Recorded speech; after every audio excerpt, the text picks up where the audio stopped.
আমাদের মধ্যে এমন কেউ আছে যে হ্যাঁ আমি তাকে ভালোবাসি, হয়তো ফিডব্যাক আমরা ভালো, সেই রেজাল্টটা খুবই ভালো বুঝতে পারি যে আমার প্রতি তার কোনো অ্যাট্রাকশনই নেই, তবুও আমরা তাকে যেন কেমন টানা হ্যাচড়ার মতো রেখে দিই। হ্যাঁ গাইস, আজকে থাম্বনেল থেকে বুঝতেই পেরেছো আজকে কি ব্যাপারে আলোচনা করতে চলেছি।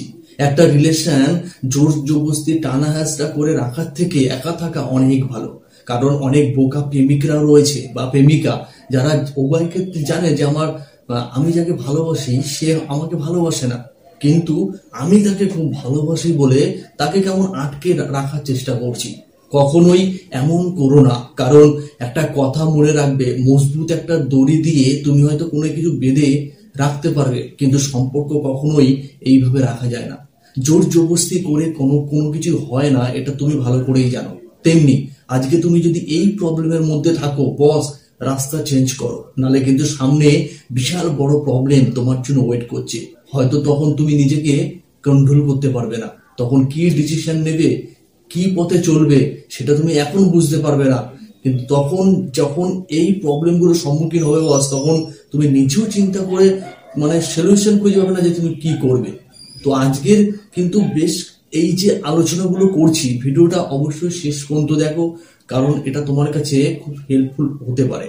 কারণ দেখো, সম্পর্কে আমরা সবাই থাকি কম বেশি, কেউ একে অপরকে ভালোবাসে, একটা গুড রিলেশন সামনের দিকে আগিয়ে নিয়ে যায়, বা এমন টাইমে ওই সম্পর্কটায় যেতে যেতে যে কোনো একজনের টানটা যেন একটা কমে আসে, সেই ভালোবাসার প্রতি তার তেমন একটা টান থাকে না, কিন্তু একজনের টান থাকা, সে তার ভালোবাসার টানে তাকে রাখতে চায়, কিন্তু এইভাবে রাখা কখনোই সম্ভব নয়।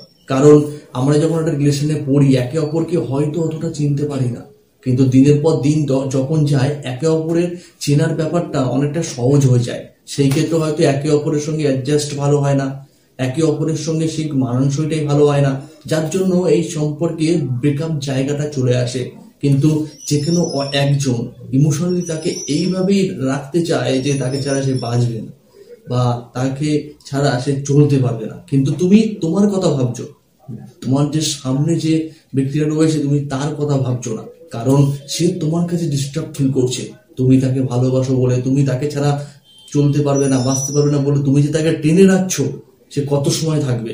আজকে হয়তো রাখছো, আছে আছে আছে, এরকম আস্তে আস্তে যে সে দূরে চলে যাচ্ছে, এমন একটা টাইম আসবে যে আঘাতটা তুমি পাবে, সেটা তুমি তখন কিন্তু সেই মুহূর্তে সামলাতে পারবে না। তো যে থাকতে চাইছে না তাকে হাসি মুখে যেতে দাও, সামনের দিকে তুমি কি করবে, তোমার কিভাবে চলা উচিত, কোন পথে যাওয়া উচিত, সেটাকে বেশি গুরুত্ব দাও। কষ্ট হবে, নিজের মনকে বুঝাতে পারবে না, অনেক ডিপ্রেশনের মধ্যে দিয়ে তোমাকে চলতে হবে, আমি এটা মানছি, কিন্তু নেক্সট টাইম বেটার কিছু আশা তুমি করতে পারো যদি এই জায়গাটা অতিক্রম করতে পারো। কারণ দেখো, তুমি কিন্তু তিলে তিলে একটা আঘাতকে পুষে রাখছো, যখন এটা অনেক বড় হয়ে যাবে তখন তুমি সামলাতে পারবে না। এরকম বোকামো করে সেই সম্পর্কটাকে আটকিয়ে রেখো না, খোলাভাবে ছেড়ে দাও, দেখবে যেটা হবে ভালো হবে।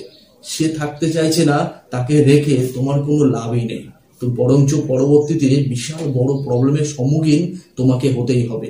সময় নষ্ট করছো, সময় কিন্তু কারোর জন্য থেমে থাকে না, সময় নষ্ট করছো। সে আজ তোমাকে হয়তো জোর জবরদস্তি আটকে রেখেছো, কাল কিন্তু সে যাবেই, কারণ সে তার কাছে তুমি ইম্পর্টেন্ট নও, তুমি সে তোমার কাছে ইম্পর্টেন্ট বলে তুমি তাকে আটকে রেখেছো। এইভাবে একটা রিলেশন কখনোই থাকে না বা স্ট্রং হয় না। চলো, ভিডিওটা বেশি লং করলাম না, শর্টে বোঝানোর চেষ্টা করলাম, না বুঝলে আরেকবার রিভাইজ করো। কিন্তু একটাই কথা বলবো, আজকের যে টপিকটা অবশ্যই ভালো, আর এটা অবশ্যই করো। তুমি যদি মনে করো না এটা আমার পক্ষে সম্ভব নয়, ওকে ছাড়তে পারবো না, ছেড়ো না।